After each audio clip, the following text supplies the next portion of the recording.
Hi, I'm Jacob Hornberger, president of the Future of Freedom Foundation. I'm joined by Sheldon Richman, the foundation's vice president. This is the Libertarian Angle, the show that brings you the Libertarian angle on the burning issues of the day. And Sheldon, one of the burning issues right now is, of course, immigration, the area among many that is in perpetual crisis, perpetual chaos, and perpetual controversy. And here we are now with a new one.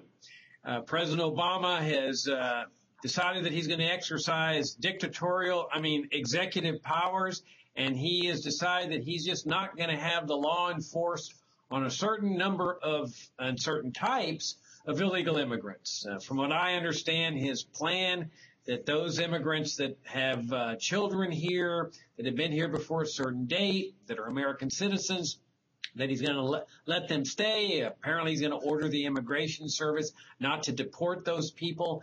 Everybody else that doesn't have the luxury of having children here before a certain date, they're still going to be sent away. Even if their spouses are American citizens, they're going to be deported.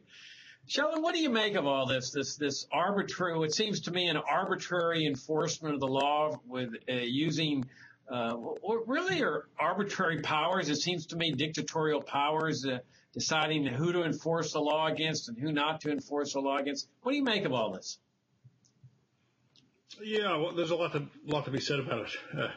Probably more could be said than time we have this morning.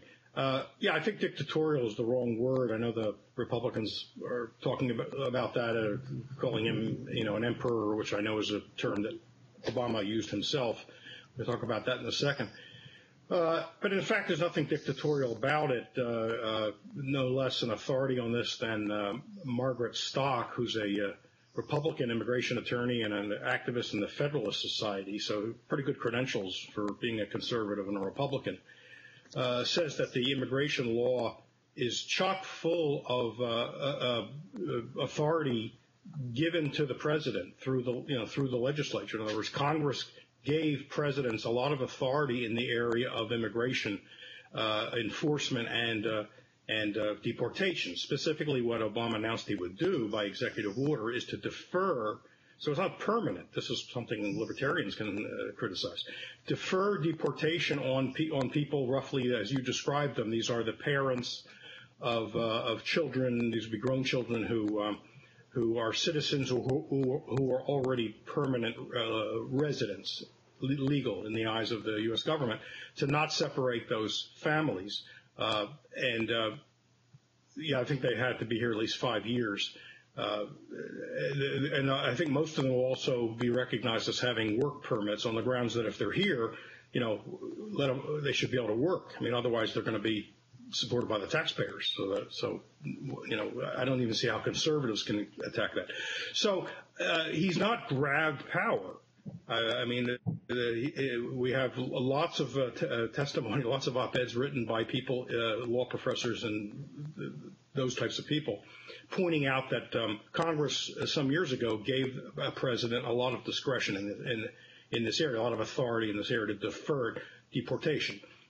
Also, there's the general idea of prosecutorial discretion. He's decided this class of people who are not felons, haven't committed violent crimes, and who have, like I say, children here who are citizens. Why use resources, taxpayer resources, to go after people like that? As he would put it, let's go after people who have committed violent crimes and stuff like that. Now, we can, as libertarians, we can criticize all that, but I just wanted to get clear what it is he's doing. So I don't believe it was I don't think it's an impeachable offense. I don't even think it was illegal. And I think we can rejoice in, sort of this narrow sense that these families won't be broken up, at least for the time being. Now, it's an executive order, which means he hasn't changed law. He hasn't suspended law. He could change his mind at some point and withdraw the order, or the next president could withdraw the order, and then these people would be subject to deportation. A lot of people he did not defer deportation on. Parents of so-called dreamers. Dreamers are kids who came here, were brought here by their parents, quote, illegally. Obviously the kids didn't do anything. They were brought here by their parents. They were young. And so those kids have been allowed to stay with some sort of legal status. Again, good as far as it goes. It's not what we'd want, but it's certainly at least doesn't harass them, have them being harassed, but their parents could be deported. So there's breaking up families. What happens? He says he cares about families, but those families could get broken up. So that's where it stands. I mean, we could certainly criticize this from a libertarian standpoint. I think the Republicans and the conservatives are wrong in the kind of criticism they're making. We would say he should do what clearly under the law he wouldn't have the right to do, or the power to do, which is simply declare the law null and void and just say, hey, these people are free. They're allowed to move around if they want, and we're not going to harass them any longer. That, I guess, in a sense, would be a power grab, although it would certainly be that grab would be used in a libertarian direction. Well, this is one of the areas where I think you and I are going to disagree, because I do see it as dictatorial power. And the fact that the Congress authorizes him to rule by decree doesn't diminish the extent of the dictatorial powers. It just simply says, here, we're letting you going to be a dictator. You can do whatever you want.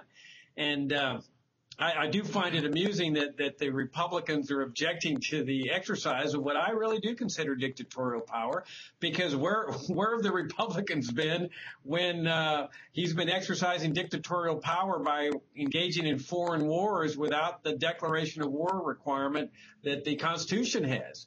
I mean, the U.S. has invaded Iraq. Of course, that was under Bush, but Obama kept the troops there for a certain period of time. The U.S. has forces in Afghanistan, no congressional declaration of war. We can go back to the Vietnam War, the Korean War. So all of a sudden, this born-again fervor about the use of extra constitutional powers that are dictatorial in nature comes kind of funny coming from the Republicans. But this is a discretionary move. I mean, it's arbitrary. In a free society, it seems to me like you've got to have a rule of law. That when the Congress enacts a law, it's a law that applies to everybody. And for the president to be able to exempt out people and say, well, I'm not going to enforce the drug war against marijuana users that are 18 or less, or I'm not going to enforce it against this group of families that's ingesting cocaine. I think that violates the whole principle of the rule of law, that if you're going to pass a law, you don't want to have the executive have the authority to decide who the law is going to be enforced against and who's not going to be enforced against, because you're looking at favoritism. And you've got the president deciding, hey, these are my buddies over here. I'm not going to enforce a law against them. That, to me, violates the whole principle of the rule of law in a free society. Now, obviously, applying the rule of law is not sufficient for a free society. I've written on this before, that you've got more than that. I mean, we've got to go to the root of the problem here. This is just one of the many distortions and contortions that comes about with socialism and interventionism. And that's what immigration laws are. They're socialism. You've got this central board of commissars that decides how many immigrants can come in, what type of immigrants, what their educational skills, how much for each country. This is socialist central planning in its finest form. So you're always going to have these crises and distortions and chaos. And so Obama's actions are just the latest in this thing. And so we can talk about, this abuse of power and what he's doing, or whether it's a good thing that he's exempting families from it. But really the root of this thing is the immigration central planning, the immigration controls. As long as we have that. In fact, one of the funniest parts of this thing is seeing people, the mainstream press, go against Congress and saying, well, if you don't like what Obama's doing, come up with your plan. Come up with your plan. Well, there's always this implication that there's a plan out there that can solve the immigration crisis. And there is no plan. You could come up with your ideal plan. Any statist in America, come up with your ideal plan. I guarantee you will have nothing but chaos and crises, because you've got an inherently defective system. So as long as you have this defective system, you're going to have these contortions and distortions and paroxysms of anxiety and this kind of arbitrary, what I consider dictatorial power. The only solution, Sheldon, is, as you and I have long pointed out, a free market in immigration. Well, I agree. I mean, it's just the freedom to move. So I agree with that. I still resist the idea that it's dictatorial. If anybody has a beef with what Obama did, then it's with Congress. Congress wrote the law which gave him latitude in the ability to defer deportation. So I don't see how you hold the president responsible for being a dictator and using the authority that the Congress gives him. So the fault lies with the majority. Whatever year that was passed, the majorities that passed that bill and which gave him the authority. So I think that's much ado about nothing. I'm not offended that some people will not be harassed by the state. You're right. The apparatus should not be in place that harasses people by the state, that declares people illegal. I mean, I don't see how a person can be illegal. The worst thing is that it's people without government papers. And in my view, that's no big deal. So what? You don't have government papers. Who cares? Why do you need government papers? That's my answer. So, of course, the real approach would be the libertarian approach, and the legitimate approach would be to uproot the entire, poisonous bush of immigration control. The mainstream, all sides of the mainstream say, we need a comprehensive immigration reform. That's the favorite term now, comprehensive immigration reform. And a component of that, of course, is always border control. So further militarization of the mostly Mexican-American border, more technology, more troops, more high-tech walls and surveillance and drones and stuff like that. That none of that should be done, but the only difference is the conservatives say that should be first, and the progressives might say, well, it should be some combination, doing things together. There's a slight difference in emphasis, maybe, but no real difference. You're right; it's very hard to get in, quote, legally. You have to wait a long time. Maybe if you have certain desired high-tech skills, you can get in a little sooner. But for an average person to wait in line is, you'll die first before you get in. And so that's one reason why people sneak in. And so I agree with you totally. The whole thing needs to be uprooted. I just can't get upset that a president uses authority Congress gave him to loosen the grip on a certain group of people. Sure, he could have arbitrary, in a sense, arbitrary. Like I said, he didn't pick the parents of the dream kids. So that there's an odd dividing line.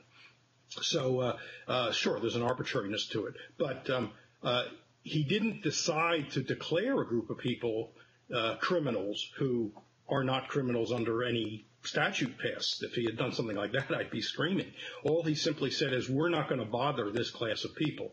And that's good as far as that class goes. Now let's just extend to everybody. That's my view. Well, yeah, I mean, as libertarians, this is what distinguishes us from the left. The left is in favor of these immigration controls and these war on illegal aliens. That's why I always find it amusing when liberals or progressives take us to task, us libertarians, when we oppose the welfare state. They say, oh, you must hate the poor, needy, and disadvantaged. And now I always come back to them. Whenever I get an email like that from them, I come back and say, your Achilles heel is immigration controls. Because if you really love the poor as much as you say you do, you would not be favoring this decades-long abuse of poor people. I mean, it'd be difficult to find poorer people than illegal aliens. So we libertarians have always taken that into consideration. And when we call for open borders because of this moral principle of freedom, freedom is what matters most to us. We want people to be free to pursue their happiness, just like it says in the Declaration of Independence. We say that these rights do not adhere only to Americans, they adhere to all people. And we believe in the right of people to hire whomever they want and associate whomever they want. So immigration controls are really an assault on the freedom of the American people. So it's a good thing when we see people using what I consider dictatorial powers to free people from the horrors of these controls. My only point is that it's still dictatorial powers, whether the legislature have given him dictatorial powers or not. I mean, we can look in history where legislatures have given dictators dictatorial powers. It's not a good thing when you've got presidents exercising dictatorial powers that can pick and choose which people they're going to enforce laws against. Inevitably, that's going to be a corrupt thing. And so, yeah, is it a good thing that families are not, certain groups of families are not being separated? Yeah. Is it a good thing that he's using dictatorial powers to do this? I don't think so. In fact, Sheldon, why doesn't he just turn to the pardon power? I mean, that's in the Constitution. Why? I don't understand why he can't just pardon certain number of people and people he thinks should be no longer subject to criminal prosecution. If he pardoned them, it seemed to me, well, I guess maybe not. Maybe that he would still argue that they're still here illegally and they're still subject to deportation. So maybe that's not the solution to this thing. The real solution is, and this is where I wish Americans would finally just start thinking that there is no plan. There's no comprehensive plan. There's no ideal plan that's going to end this chaos and these crises. And I give you one more example. Is I was with a group of people, regular people, non-libertarians, a few weeks ago, and they started discussing immigration, and they started bringing up the same arguments. The illegal aliens are taking over America. They're coming to America. They're not assimilating, the whole shebang. And I just smiled because I've heard these arguments for 65 years. Nothing ever changes. And that's because there's nothing they can do to fix their system. And if there's any message that I would get across to anyone, it's no plan will ever fix a defective system. The only solution to this perpetual crisis is open immigration, free markets, individual liberty. That's the only way that you're going to get rid of all these crises. Yeah, I think the word crisis is totally inappropriate here. Anybody who talks about crisis, I think is just wrong. I don't see a crisis. There's no crisis. There's no chaos even. The people coming here and who are working, and they have to live in the shadows, as they say, because they don't want to get turned in and sent back. But I don't see a crisis. I'm sorry. I think you're painted the left with too broad a brush, though. It's more complicated. I'm involved in a pro-peace, pro-justice group in here where I live, and I'm one of two libertarians in it. So the other members are all sort of standard progressives. They are very sympathetic to immigrants, including so-called illegal immigrants, and they work closely with an organization which is a sort of a private aid organization for illegals who have to live in the shadows and watch out. So I think it's much more complex. There are some sort of maybe labor type among the left who will emphasize the driving down of wages for low skilled people from people coming from, say, Latin America. But I think of like Ed Schultz and people like that. But I don't know that that's typical. I mean, that's not what I see. I see a huge amount of sympathy. I'm not saying they're for free immigration or free borders. I probably don't think that. But they are not for mass deportations. Let's send the 11 million, roughly 11, 12 million so-called illegals home. I don't think most of them would ever want to see some sort of reintroduction of government raids, thinking of the Red Scare of the 20s where they were bursting into places looking for illegals and shipping them home. So I don't know. I just think we need to be a little more nuanced to it because I think there's a lot of sympathy on the left for people that have to live like looking over their shoulder all the time. I couldn't disagree with you more. I think the left is riddled with hypocrisy on this issue because it is the immigration controls themselves that provide the ability of the state to deport these people. And if you're going to have a system based on immigration controls, you're going to have enforcement. I mean, what sense does it have to say, well, we're going to have this whole system of immigration controls, going to make it illegal for people to come here without permission, but we're not going to enforce the law? I mean, look at the Democrats that have been in office, Obama, Clinton. This thing's been Lyndon Johnson. I mean, this war on immigrants has been going on for decades. I don't know of one single one of them that wants to end immigration controls. And that's the crux. I mean, you act like, they're sympathetic to the families here and so forth, maybe on an individual basis, but it's the regime itself that provides the opportunity to have this huge immigration service. I mean, your point about no crisis is an interesting one. I look at the Southwest where I grew up, and you've got, immigration people everywhere. They've got checkpoints on the highways for people that are dark-skinned, especially where they have to produce papers. I mean, that to me is chaotic. It's what Ludwig von Mises called planned chaos. that where this interventionist state comes in. Now, I'll add this other thing on that point, because it is an interesting point that you raise about crises. I mean, yeah, what is the crises of people coming here and working and pursuing happiness? And I'll give you an example to support your position in that sense. I have a good friend who's Japanese, and she's been here, not Japanese American, Japanese. She's lived here about 20 years, and she, she speaks English, not perfectly, but she's never given up her Japanese citizenship. She votes back in Japan. It's like, who cares? What does it matter? People like her. She teaches Japanese in private schools. My point is that most of the people we encounter in life here in the United States, we really don't know whether they're illegal or not. I don't know of any private citizen that goes and asks people, what's your citizenship? It's only the Immigration Service that does that. So if you go into L.A., for example, maybe like 1/3 are illegal aliens. Nobody knows who are the illegal aliens and who are not. It doesn't matter. It doesn't make any difference as to what a person's nationality is when you're interacting with them. And the nice thing about a free society is that if you don't like, mixing with people of a different race or who are speaking a different language, you don't have to. So you walk into McDonald's, you hear some people in the back speaking Spanish. You may suspect they're illegal aliens, but you never ask. No private citizen ever asks that question. If you don't like it, you don't have to eat there anymore. I mean, so in a sense, yeah, I agree with you. There's no crisis in the sense of people just living here and working and so forth. The crisis comes about with all the gendarmes that are down there busting people and opening up the trunks of their cars and abusing them and bashing in their windows when they refuse to provide identity and that sort of thing. Yeah, I mean, you're right about that. I wouldn't call that chaos. If anything, it's imposed order, and it's not chaos. In fact, you know perfectly well what's going to happen. You're going to get stopped at the checkpoint. That's planned repression. I wouldn't call that planned chaos, but that's semantics.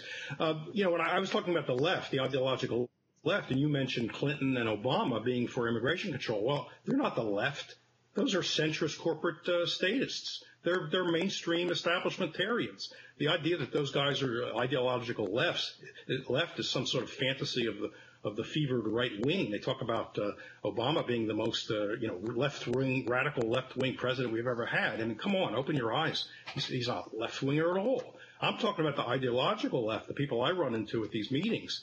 They care about immigrants being so-called illegals being tracked or spied on by the government. They don't like that. The ACLU is fighting the checkpoints you're talking about. They've raised a ruckus about that. I guess they count as somewhat ideologically left, maybe closer to the center, but still to the left of it. And so I think there is a good bit of sympathy for people that are potentially hounded just going about their business. Now, I'm not saying, like I said, I'm not saying they're for open borders. I don't know exactly what they would want, but I know that in their gut, they are repulsed by the idea of some sort of secret police, call it ICE or whatever you want, looking out to see, wondering who's legal and who's illegal. They don't like that, and we need to encourage that attitude in them. Yeah, but that's my point. Is that it's like saying that, I favor lightning, but I oppose thunder. I mean, with immigration controls comes enforcement. You can't have a system like this and say, okay, we're just going to make it illegal to come over, but we're not going to enforce it because we really have sympathy for the people that break the law and come over. With the immigration regime comes enforcement. And this is it's one thing for the left to say, well, I feel real sympathetic for these immigrants. The fact is these immigrants have to hide under the radar screen. They can't drive cars for fear that if they get pulled over, they're going to be asked for their identity. And this is what happens oftentimes. They just get pulled over for a traffic stop, and within a couple of hours, they're in control of immigration, and within several more hours, they're being deported. They're not even given a chance to go home and pack. And so this is what comes with immigration controls. These people have to live under the radar screen. They're terrified to death that there's going to be a raid on their business. They live under constant fear. Now, it's wonderful for the left to say, I really feel sympathy for these people. but I really want there to continue to be immigration controls. Because with immigration controls come enforcement, come the checkpoints, come the raids, because government officials are going to enforce their laws. And so I see it as total hypocrisy to say, well, I really want Obama to not deport these people and this group of people and that group of people, but I want those immigration controls in there so that those immigration gendarmes can continue to do this terrifying work of terrorizing people who are just trying to make a living and improve their lives. Well, in the various states where there's been pushes, I don't think they've been successful, maybe somewhere, to let so-called, I constantly say so-called illegals. I don't even accept that term. So-called illegals or people without papers, permit them to have driver's licenses. It's the left that's pushing that. It's the right that opposes that. Now, I realize the libertarian position is privatize the roads and there shouldn't be government driver's license. That's certainly true. But within that context, who's pushing to let to enable the so-called illegals to drive, without being stopped for not having a driver's license. So I realize the left holds contradictory ideas about this. I'm not sure if they know what they really want as far as the big picture goes. But I think we'll get much further with them doing what Socrates did rather than just accusing them of hypocrisy. What Socrates did was show people, individuals that he encountered in the agora, that they held contradictory views, got them to realize that the noble part of their mixture of views was the thing to hold on to, and that therefore they had to jettison or at least heavily modify the ignoble set of their beliefs and bring them closer to a view of justice. That's what we need to do. We need to talk to the left and say, look, you don't like the government hounding people. We don't like the government hounding people. Here's how we can, get rid of a system that authorizes the government to hound people. And there's something to work with. That's much better than with someone where there's nothing to work with. That's all I'm saying. Well, you could say the same about the right. You could say, well, they believe in free markets, so let's keep showing them that they're hypocrites on that side. That if they favor free markets, then why do they want to jail people who are just trying to pursue a living? And on your driver's license thing, that's an interesting point. You see, there's that move, but my point is I'm not sure it really makes a difference. Because suppose they do have a driver's license. As soon as they get pulled over on a traffic violation, they are deported. They can't just say, hey, I've got a right to have a driver's license. The cop's going to say, well, yeah, you've got a right to have a driver's license, no question about that. But you don't have a right to be here in the United States.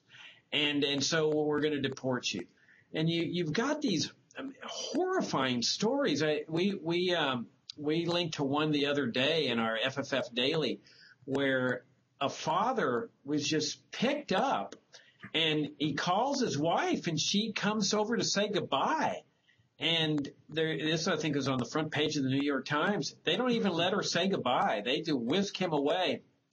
Later that day, I think, he's back in Mexico, living in one of the poorest villages in the southern part of Mexico, when the day before he was the manager of a plant. And he can't come back. He doesn't have enough money to come back. His wife was calling him every day, according to this article in the Times, calling him every day, honey, what should I do? I've got the kids, and what are we going to do about money? And he can't make any money because of this little tiny village where I think he was making like $20 a month or something. And so it's just these horror stories. And I sit there and say, how can liberals live with this? Now, you're right. The liberals have this sense of sympathy. A lot of them do. My point is that as long as they support these immigration controls, which is the root of the problem, that's where the hypocrisy comes in. Now, if we can cause them to see that, great. Then the question is, once they see it, are they really going to join us in calling for the uprooting of the problem? I'm not so sure.